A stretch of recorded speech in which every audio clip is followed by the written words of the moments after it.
Jeremia 29 vers 11. Ek ken die planne wat ek vir jou het. Dit is die uitspraak van die Here. Dit is planne van voorspoed en nie teenspoed nie, om aan jou 'n toekoms en hoop te gee. Chris is 'n 58-jarige man. Ek het nooit gedink ek sal by daai syfer uitkom nie. Ek was vir 29 jaar 'n predikant gewees. Ek is getroud met ek weet eintlik nie om vir Minkie te beskryf nie. Ons het 2 kinders. Nou my hart het 2 punte. Christian is ons oudste en dan die tweede punt van my hart is ons meisiekind Lize. Ek het seker 9 jaar of wat terug het ek reeds bloedklonte oorleef, 2 insidente gehad. So ek het nogal in my agterkop gehad as COVID my gaan kry, gaan ek moeilikheid hê. So ons het nou regtig onsself deur die eerste golf onsself baie mooi opgepas en regtig, jy weet, probeer onsself veilig hou.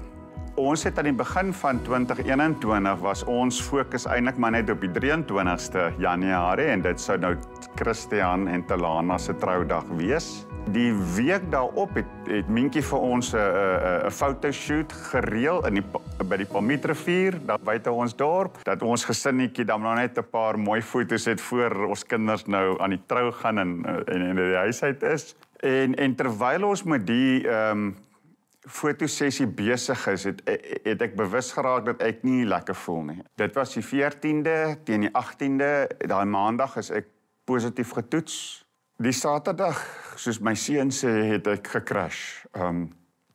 Ek kan eintlik baie min van daai tyd onthou, buiten dat dit net jou lyf voel soos 'n brandende vuur. En jy wens eintlik net elke oomblik dit wil ophou. En jy het so 'n suurstofapparaat wat so vasig aan jou gesig voel soos 'n seekat wat daar sit. En jy lê in proning en dit was net die Saterdag het ek sterf.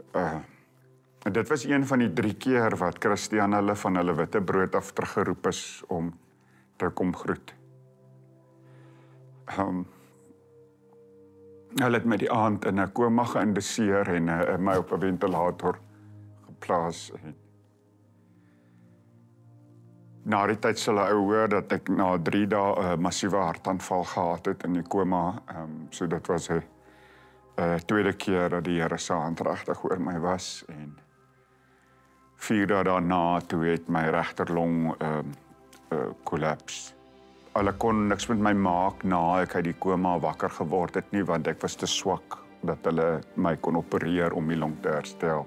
Ag, dit was seker nog 'n paar weke wat ek in Hermanus gelê het voordat hulle my kon oorplaas met 'n mobiele ventilator, net so 'n klein dingetjie al vir jou asem en jy is in 'n ambulans 2 ure oor 'n bergpas oorgeplaas vergelegen toe waar hulle die volgende dag deur die operasie die kardiotorax-chirurge my regterlong kon skoonmaak en die borsvolte kon skoonmaak en dan die long heg en dan het jy wat maar hoop van 51% dat die long weer sal opstaan.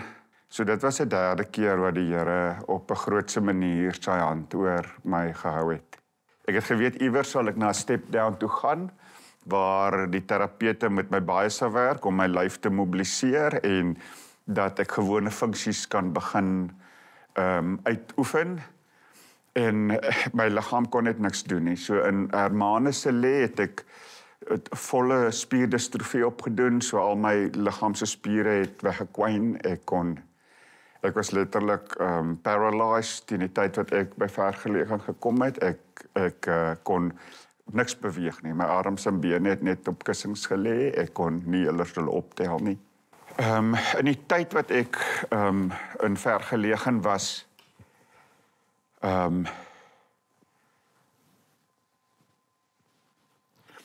het ek verseker baie met die Here gestoei oor waarom dit op 55 oor my pad kom. Was daar dan nie al nou genoeg beproewinge, waarom hierdie skrikwekkende beproewing oor 'n mens se pad bring, wat wil hy daarmee in en met my lewe maak? En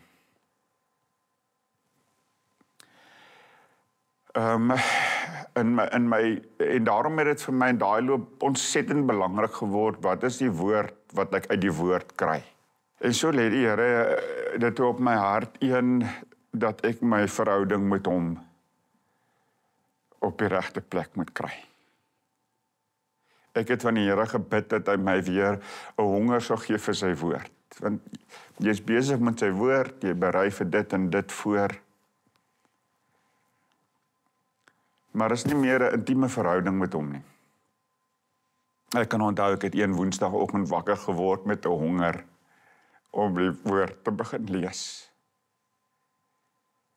Ek kon nog nie my eie Bybel vashou nie, en een van die handvol settende kosbare engele, want ek kan nie vir Dima anders noem nie. Wat 'n ongelooflike toegewyde versorger. So sy het in haar skof elke dag in die oggende na my toe gekom en gevra, wat lees ons vandag, wat bid ons vandag? En dan het sy langs my bed kom sit en vir my gelees. Maar haar wese het vir my hoop gegee. Die tweede ding wat die Here kom maak het in hierdie tyd is om te maak dat ek draai na my naaste verhoudinge en reg te gaan maak. Om waar ek iemand nie geëer het nie, verskoning te vra en te eer vir wie hy of sy is en te erken. Vir naby mense ekskuus te vra en regtig te hoop vir nuwe beginne. Want ek dink as so 'n ding gebeur, dit is so 'n defining moment, dit is so, die lewe kan mos en moet anders wees hierna. Jy kan mos nie ongeraak hierdeur gaan nie. Ja, ekskuus, net iets anders wat vir my ontsettend kosbaar was in die tyd wat dit regtig in vergeleë swaar tye was. Kan ek 3 keer pertinent onthou dat die Here 'n beeld vir my gegee het, sonder woorde, net 'n beeld. Dis 'n beeld uit Passion of the Christ, Mel Gibson se fliek, The Passion of the Christ.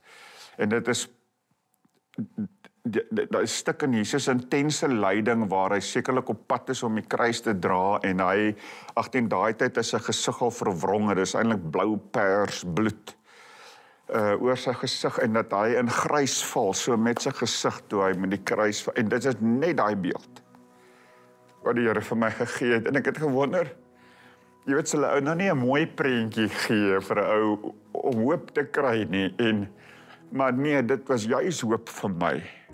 Dit was ook nie van, ja Chris, jy deurgaan nie so erg nie, kyk wat moes my seun deurgaan. Dit was ook nie dit nie, dit was net hierdie absolute enkel indruk van, hy verstaan waar ek is en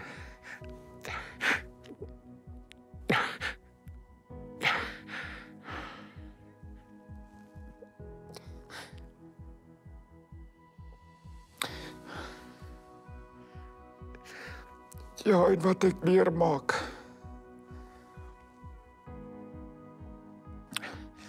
So dit was ontsettend vertroostend vir my.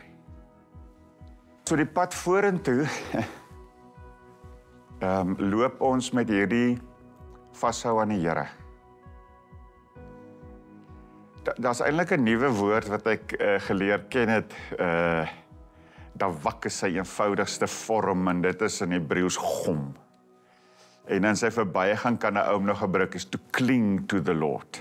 Nou ek hou van hom, want die Here sê ook vir Filippus, toe hy langs die wa van die Ethiopiër moet gaan hardloop, kolao, gaan gom jou aan daai wa. Sy ekwivalent is hierdie dawak wat jy soms in ander tekste kry wat sê, is to cling to the Lord. En ek dink dis wat hierdie hele ervaring vir my, vir Mientjie draagbaar maak. Ek voel nie onseker oor dit wat voor lê nie, alhoewel ek nie weet wat voor lê nie. Besoek YouTube en tik in God se krag in my krisis. Subscribe tot ons gratis kanaal vir nog stories van hoop.